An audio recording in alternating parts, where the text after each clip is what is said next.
এখন মৃত্যু ছাড়া আর কোনো উপায় নাই। তাহলে এই সার্কুলার আবার দেওয়ার কারণ কি? আমরাই তো নতুন। ওরা দুর্নীতি না করলে আজকে আমাদের ফাইল কুড়াতে যাইতো। আমাদের জীবনটা ধ্বংস করে দিতে বসেছিলই দেয়। সিস্টেমের সংস্কার হোক, কথা এইটা। লটারির মাধ্যমে টিকেছিলাম, 135 পাওয়ার পরও যাইতে পারি নাই। তারপর জব ছেড়ে দিয়ে 2023-এ ভাষা পারদর্শিতার মাধ্যমে 165 পেয়ে 2 বছরের ভিতর চাকরি ছাড়া, আজকে জব ছাড়া। এরপরেও আমার একবারও 2 বছরের ভিতর একবারও ফাইলটা যায় নাই। আমরা এখন এই অবস্থায় দাঁড়িয়েছি, এখন মৃত্যু ছাড়া আর কোনো উপায় নাই। শেষ পর্যায়ে এই বয়সে আর কোথাও যে কোন চাকরি করবো করবো, আজকে দীর্ঘদিন যাবত জব ছাড়া। এখন আমাদের একটাই দাবি, অটো রুস্টার, যে কোনো মূল্যে অটো রুস্টার করতে হবে। 2022 সালের মার্চ মাসে পরীক্ষা দিয়ে আমাদের কাটমার্ক ছিল 150, যেহেতু 110 বার কাটমার্ক 150, তাহলে কতটা ডিফিকাল্ট, যারা পরীক্ষা দিয়ে রোস্টারে গেছে তারাই বলতে পারে। তো সেজন্য আমরা অত্যন্ত দুঃখের সাথে জানাতে চাই, কোম্পানিতে আমাদের ফাইল একবার যায়নি। নেপালে 20 থেকে 25 বার মিনিমাম ফাইল যায়, সেক্ষেত্রে ইস্যু হয়ে যায়। কিন্তু আমরা অত্যন্ত দুঃখের সাথে জানাতে চাই, আমাদের অটো রোস্টার চাই যারা আসছে। যারা রোস্টার থেকে ডিলেট হয়েছে তাদেরকে অটো রোস্টার করতে হবে এবং প্রতিটা রোস্টারকৃত ছাত্রের ফাইল কোম্পানিতে 10 থেকে 12 বার পাঠাতে হবে এবং সার্কুলার বন্ধ থাকবে। আমাদের এই রোস্টারকে ধীরে ধীরে কমে আনতে হবে এবং অতিরিক্ত নিয়োগকর্তা বাড়াতে হবে কোরিয়াতে। শুধু রোস্টার করলে হবে না ভাই, সবাই যাওয়ার নিশ্চয়তা দিতে হবে। এখানে অনেক রোস্টার হয়েছে, এমন ভাবে রোস্টার করছে, এর ম্যাক্সিমাম 90% ডিলেট। আমি 23-এ লটারির ব্যাচ, আমার ব্যাচের 100 জনের কিছু না হলেও 96 জন ডিলেট আছে। তাহলে এই সার্কুলার আবার দেওয়ার কারণ কি? আমরাই তো নতুন, আর আমাদের ফাইল 2টা বছরে একবারও যায় নাই, যেখানে নেপালের প্রত্যেকটা স্টুডেন্টের ফাইল 15 থেকে 20 বার যায়। ওদের যত চাওয়া পাওয়া আছে সমস্ত কিছু আমরা পূরণ করছি। পূরণ করার পরে আমরা রোস্টার করা হয়েছে। 2 বছর পার হয়ে গেছে, আজকে 2026। আমার কাগজপত্র এখন এক পর্যন্ত কুরিয়াতে যায় নাই, একবারও যায় নাই। অথচ পার্শ্ববর্তী দেশ নেপাল, ভুটান যারা আছে ওদেরকে 20 বার 25 বার পর্যন্ত ফাইল গেছে, কিন্তু আমাদের ফাইল একবারও যায় নাই। কোন কারণে গেছে না? অবশ্যই আমাদের ফাইল বইছেলে পড়ে রয়েছে। ওদের দুর্নীতি। ওরা দুর্নীতি না করলে আজকে আমাদের ফাইল কুরিয়াতে যাইতো, যার কারণে পুরোপুরি তাদের দুর্নীতি, যার কারণে আমরা আজকে এখন কোনো কিছু করতে পারি নাই। আমাদের জীবনটা ধ্বংস করে দিতে বসেছিলই দেয়।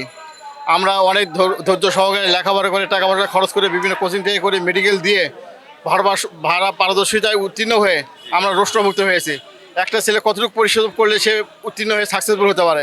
এখন আমাদেরকে বলা হচ্ছে তোমরা ডিলেট হয়ে যাও এবং পরীক্ষা দেওয়ার সুযোগ হবে। একটা সার্টিফিকেট আমরা কতবার নেব? একটা সার্টিফিকেট আমরা পড়ে, মেধা দিয়ে, শ্রম দিয়ে, স্কিল টেস্ট দিয়ে তারপরে আমরা উত্তীর্ণ হয়ে আমরা সার্টিফিকেট নিচ্ছি এবং আমরা রোস্টারের খাতায় নাম নিচ্ছি। সেখানে বুয়েসেল বারবার সার্কুলার দিয়ে সার্কুলার বাণিজ্য করে আমাদেরকে রোস্টারে হাজার রোস্টার করাচ্ছে।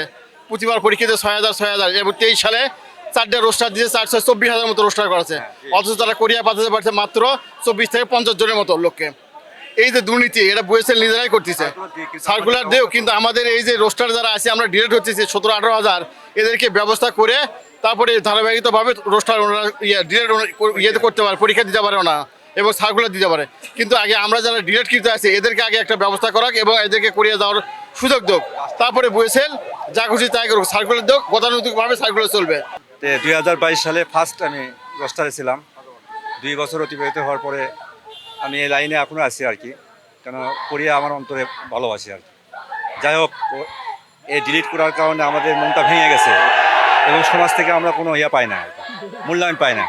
তো রাষ্ট্রীয় মহোদয়ের কাছে আমাকে অনুরোধ, বুয়েসেলের কাছে অনুরোধ যে আমাদেরকে অটো রোস্টার করে আমাদেরকে কোরিয়াতে নিয়ে যাওয়ার ব্যবস্থা করে দিই। 2023 সালের আমি একজন লটারি ব্যাচের পরীক্ষার্থী ছিলাম।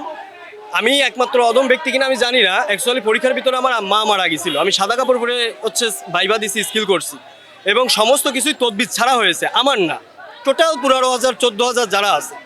কথাটা এই, একটা সিস্টেম যদি থাকে, এটা একটা সরকারি নিয়োগ। সরকারি নিয়োগে তো কখনো কোনো জায়গায় সিস্টেমের ইললজিক্যাল কোনো জিনিস থাকে না। এখানে সিস্টেম ব্রেক করতেছে, মেধার মূল্য নাই। 125 মার্ক চলে যাচ্ছে, 180 পাওয়া মার্কের ছাত্র যেতে পারতেছে না। What is this? It is system, it is not system. এটা একটা ব্যাড সিস্টেম। সিস্টেমের সংস্কার হোক, কথা এইটা। দূর দূরান্ত থেকে মানুষ মফস্বল শহরে অনেকে পড়তে পারে না, হাজার লক্ষ টাকা খরচ হয়ে যায়। বুয়েসেলের চেয়ারে যারা বসে আছে তারা শুধু এই সার্টিক কোরিয়াকে দফা দিয়ে বসে থাকে। আমরা পর্যন্ত পৌঁছাতে পারবো না, কারণ কি? আমরা তো তাদের চিনতেছি। তাই তারা যদি চেয়ারে থেকে ছাত্রদের নিয়ে কাজ না করতে পারে, তাহলে তাদের ওখানে বসার দরকার কি? 1000 লোকের দাওয়াত, 10 জনের খাবার, 990 জন পথে। এটা কি ধরনের সিস্টেম? আপনি মেধার মূল্যায়ন দেন, অন্তত একটা ছেলে রেঞ্জে থাকুক, র্যাঙ্কিংয়ে থাকুক, যে আমি কম পাইছি আমি পরে যাব। হোয়াট ইজ দিস ভাই? এই সিস্টেমে সংস্কার করান, এই সার্টি করিয়া পর্যন্ত এই খবর পৌঁছায় দেন। আপনারা জার্নালিস্ট, আপনারা পারবেন, ন্যায্য তবে এটা মেধার মূল্য অবশ্যই দিতে হবে, এটা অবশ্যই এডিট মিস